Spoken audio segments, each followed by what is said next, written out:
2 जुलाई 2020 जब कानपुर के विक्रू गांव में रात के अंधेरे में उठने वाली गोलियों की गूंज पूरे प्रदेश में सुनाई दी थी। गैंगस्टर विकास दुबे और उसके गुर्गों को पकड़ने गई यूपी पुलिस पर हुई बारूदों की बारिश से ही सत्ता में बैठी योगी सरकार की साख पर बट्टा लग गया था। ये वही दिन था जब विक्रू गांव की गलियां पुलिस वालों की लाशों से पट गई थी। रात के अंधेरे में लिखी गई रक्त चरित्र की वो दास्तां जो आज भी प्रदेश के पृष्ठ पर किसी दाग की तरह चस्पा है। विक्रू के बहसियों ने पुलिस कर्मियों पर ऑटोमेटिक हथियारों से हमला किया।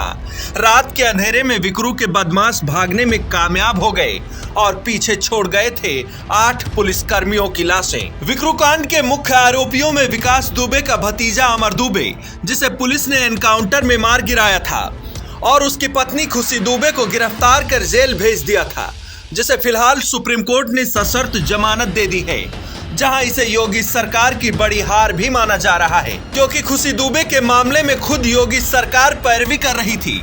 खुशी की जमानत को लेकर सरकार और विपक्ष आमने सामने खड़े थे।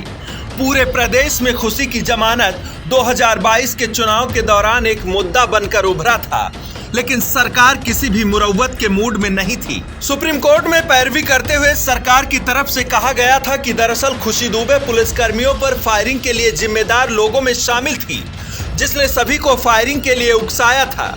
सुप्रीम कोर्ट में सरकार की तरफ से जमानत का विरोध करते हुए कहा गया कि खुशी दुबे का व्यवहार जेल कर्मियों के साथ भी ठीक नहीं है। अक्सर वो झगड़े लड़ाई करती रहती है। सरकार की तरफ से ये भी कहा गया कि खुशी दुबे उसी गैंग का हिस्सा है जिसे शासन प्रशासन ने मिलकर साफ किया है, और अगर उसे जमानत मिल गई तो फिर गैंग फिर से सक्रिय हो जाएगा। सुप्रीम कोर्ट ने आदेश देते हुए कहा कि खुशी दुबे उस वक्त महज 17 साल की थी, जिसे लेकर ट्रायल भी शुरू हो चुका है। इसलिए खुशी दुबे को अब जेल के भीतर रखना उचित नहीं, लिहाजा खुशी को जमानत देना ही उचित रहेगा। इससे पहले खुशी दुबे की जमानत याचिका इलाहाबाद हाई कोर्ट की तरफ से खारिज कर दिया गया था, जिसके बाद मामले की अपील सुप्रीम कोर्ट में की गई थी। खुशी दुबे की जमानत को लेकर सरकार और विपक्ष दोनों तरफ से साख लगी थी। प्रदेश सरकार हर संभव खुशी की जमानत के विरोध में खड़ी थी, लेकिन सुप्रीम कोर्ट ने जमानत दे दी। अब इसे सरकार की बड़ी हार के रूप में देखा जा रहा है।